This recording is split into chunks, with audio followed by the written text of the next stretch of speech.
ഇനി നമുക്കൊരു മൊഹീറ്റോയുടെ റെസിപ്പി നോക്കാം. മൊജീറ്റോ എന്ന് എഴുതുമെങ്കിലും നമ്മൾ വായിക്കുന്നത് മൊഹീറ്റോ എന്നാണ്. അപ്പോൾ ഒരു ഫ്ലേവേർഡ് ആയിട്ടുള്ളൊരു മൊഹീറ്റോ ആണ്. അപ്പോൾ അതിന് വേണ്ടിയിട്ട് നമ്മളൊരു പകുതി ഓറഞ്ച് എടുത്തിട്ടുണ്ട്. 2 ഗ്ലാസ്സിലാണ് നമ്മൾ ഉണ്ടാക്കുന്നത്. പിന്നെ ഒരു പകുതി ലെമൺ എടുത്തിട്ടുണ്ട്, തൊലി കളഞ്ഞിട്ടുള്ളതാണ്. ഇതിലേക്ക് ഒരു 5-6 പുതിനയുടെ ഇലയും കൂടി ഇട്ട് കൊടുക്കുന്നുണ്ട് 2 ഗ്ലാസ്സിൽ. ഇനി ഇത് നന്നായിട്ട് നമുക്കൊന്ന് മിക്സ് ചെയ്തെടുക്കാം. ആ ഒരു നാരങ്ങയും ഓറഞ്ചും ഒക്കെ നന്നായിട്ടൊന്ന് അതിൻ്റെ ഒരു നീരിറങ്ങുന്ന വരെ നന്നായിട്ട് ഇതൊന്ന് മിക്സ് ചെയ്തെടുക്കാം. ഇനി ഇതിലേക്ക് നമ്മൾ കുറച്ച് ക്രഷ്ഡ് ഐസാണ് ചേർക്കുന്നത്. ഐസ് എടുത്തിട്ടൊന്ന് കുലുക്കിയിട്ടൊന്ന് ക്രഷ് ചെയ്തതാണ്. ഇനി ഇതിലേക്ക് ഇഷ്ടമുള്ള ആൽക്കഹോൾ ചേർക്കാം. നമ്മളിവിടെ ബക്കാഡിയാണ് ചേർക്കുന്നത്. 60 ml ആണ് ഇപ്പോൾ ചേർക്കുന്നത്. അത് നിങ്ങളുടെ ഇഷ്ടത്തിനനുസരിച്ചിട്ട് കൂട്ടോ കുറയ്ക്കുകയോ ചെയ്യാം. വീണ്ടും കുറച്ച് ഐസും കൂടെ ഇതിൻ്റെ മുകളിലായിട്ട് കൊടുക്കുന്നുണ്ട്.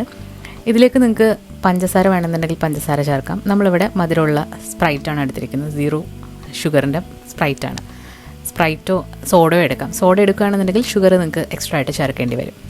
നന്നായിട്ടൊന്ന് മിക്സ് ചെയ്തിട്ട് കുടിക്കുക. നല്ലൊരു റിഫ്രഷിംഗ് ആയിട്ടുള്ളൊരു കോക്ടെയിലാണ്. ട്രൈ ചെയ്ത് നോക്കാം.